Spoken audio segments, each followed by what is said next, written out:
আমাদের শুধু একটাই দুঃখ যে অনেকগুলো প্রাণ চলে গেল। সেকেন্ডলি হচ্ছে আমি রোজই কোনো না কোনো ওয়ার রুমে আসছি এবং কাজ আমাদের ছেলেরা প্রাণ ঢেলে করছে। এরপরে যদি রেফারি নিরপেক্ষ না হয়, যে কোনো বল পায়ে লাগলেই যদি রান আউট হয় তাহলে মুশকিল হয়ে যাবে। কিন্তু আমরা লড়াই করছি, লড়াই করব।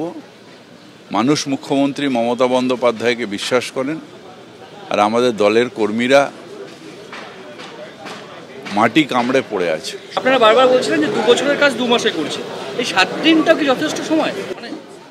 আমার মনে হয় না। কিন্তু যেটা হয় সেটা হচ্ছে যে আমাদের লড়াই আমাদের করতে হবে যে কোনো পরিস্থিতিতে।